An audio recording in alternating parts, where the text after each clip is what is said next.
Chapter 27. Freedom from Addiction. Living in the Victory of Christ's Life.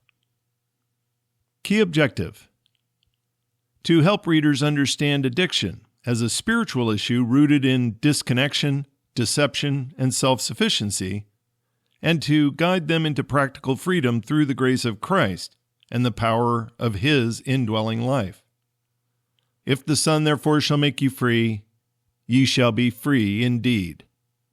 John chapter 8, verse 36. Section 1. Introduction. Addiction and the longing for life. Addiction is not just a behavioral issue. It is a relational crisis.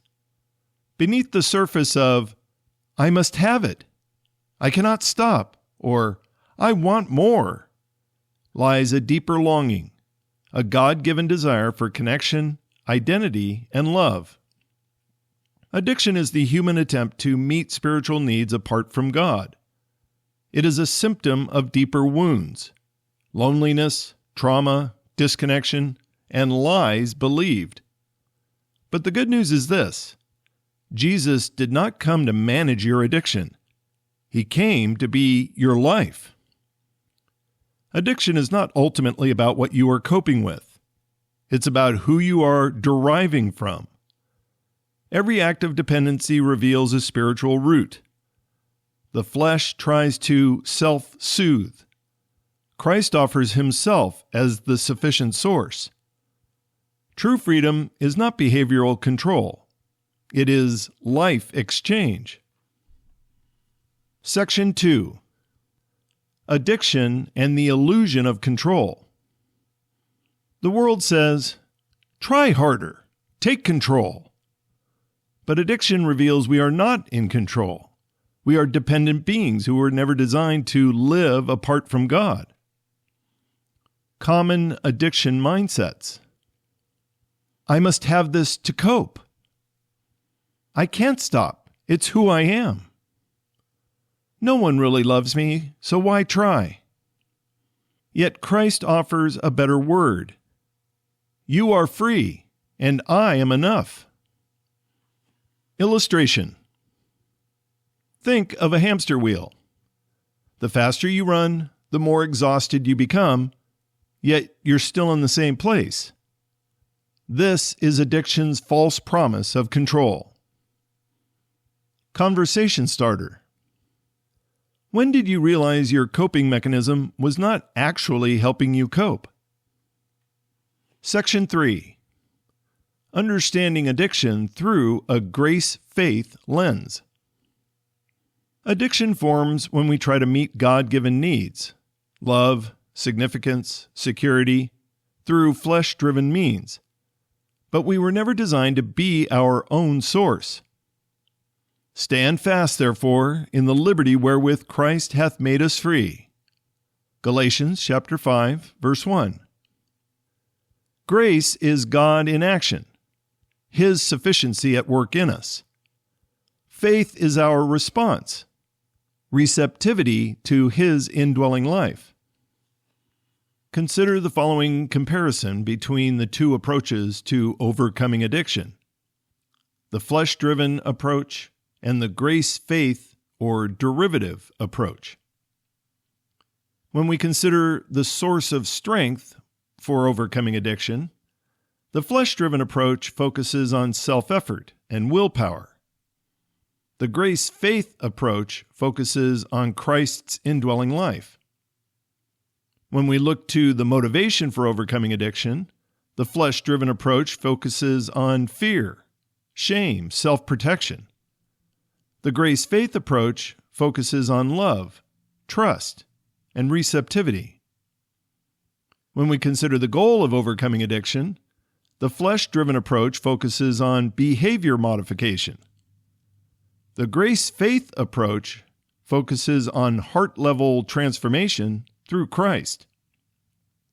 When we consider the response to failure when trying to overcome addiction, the flesh-driven approach focuses more on self-condemnation and striving, whereas the grace-faith approach focuses on returning to Christ's sufficiency and truth.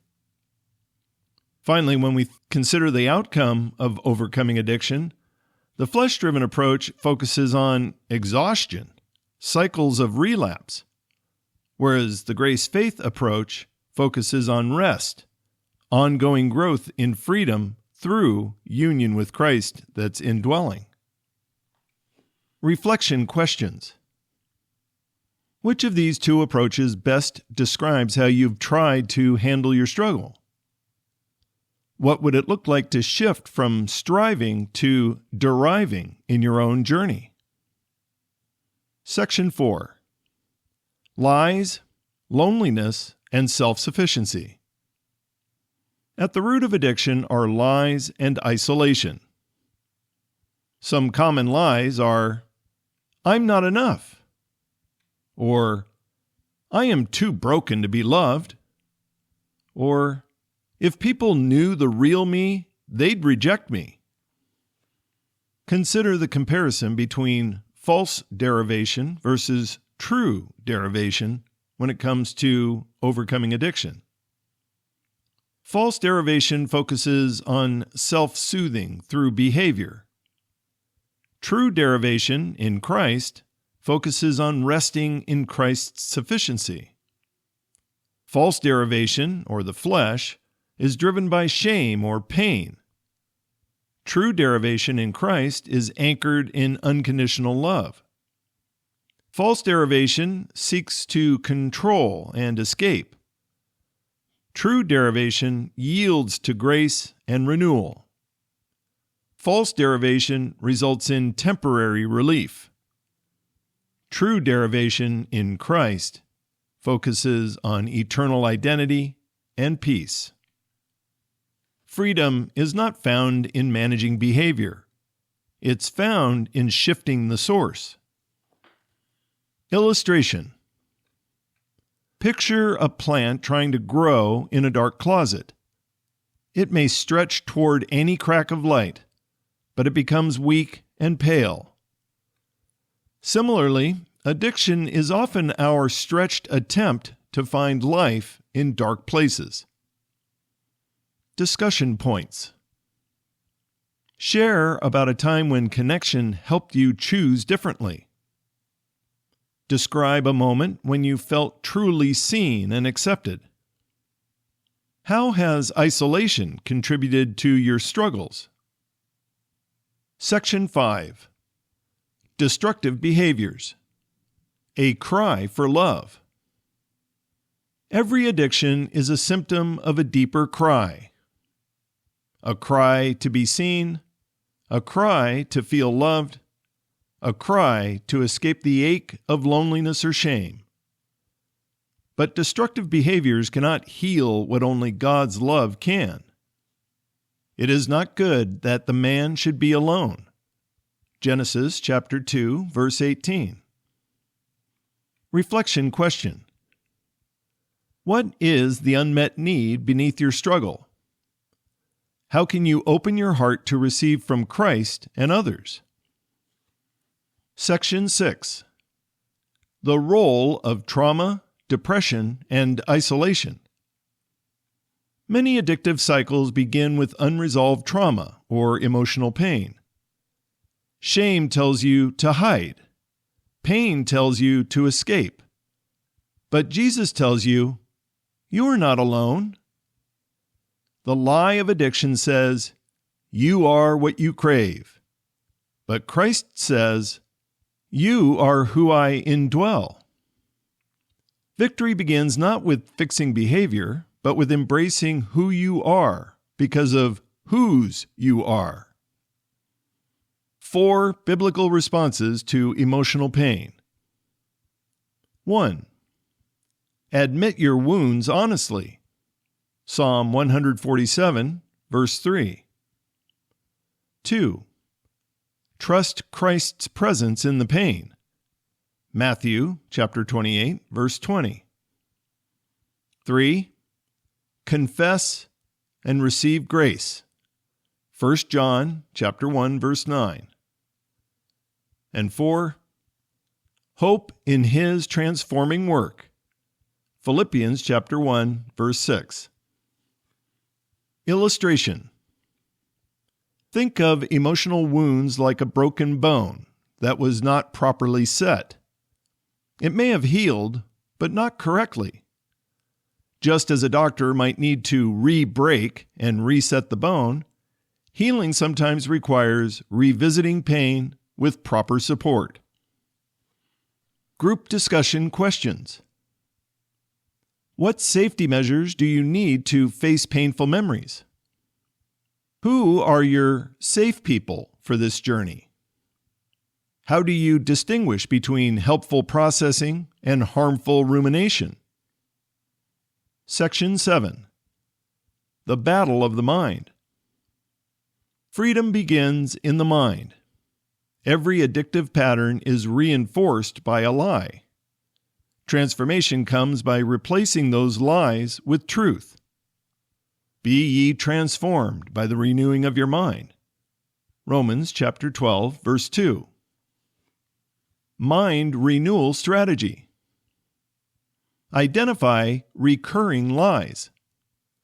Replace with truth from God's Word. Meditate daily on Christ's sufficiency. Here's a useful tool. Create a card or write in a journal, Truth over Temptation, and then fill in the following. The lie. For example, I need this to feel okay. The truth. Christ is enough. He is my peace and my portion. A scripture. My grace is sufficient for you. 2 Corinthians chapter 12, verse 9. Addiction thrives in secrecy. It withers in connection.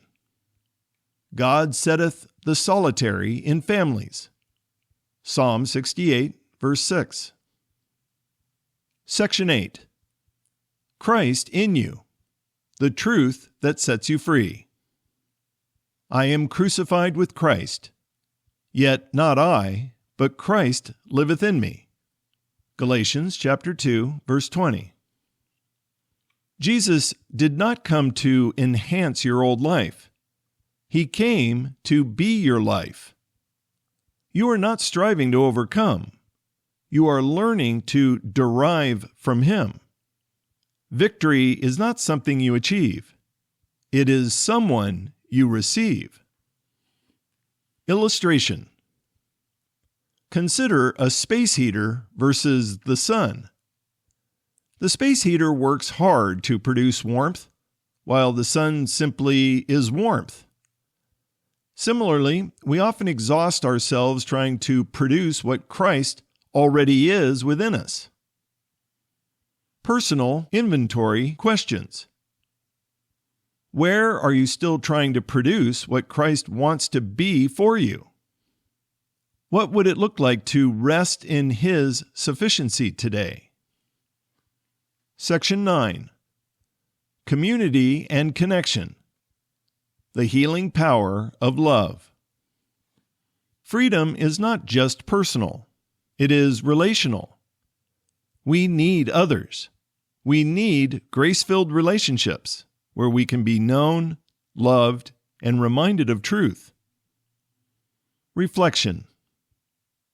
Where can you pursue connection this week instead of isolation? Relay race illustration. Imagine a relay race. The baton must be transferred smoothly from one runner to the next. Addiction is often where we drop the baton of connection. Christ meets us in the gap and hands us His life instead of our striving. The race is not yours alone. It's shared in union. Section 10.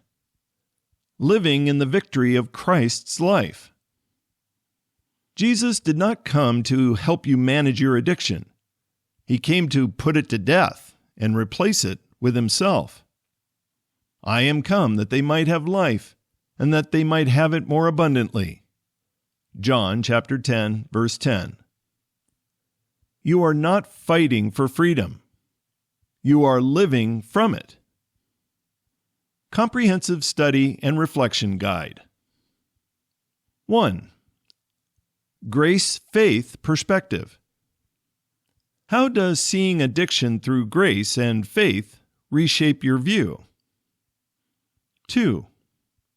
Lies versus truth. List 3 lies you have believed and the scripture truths that replace them.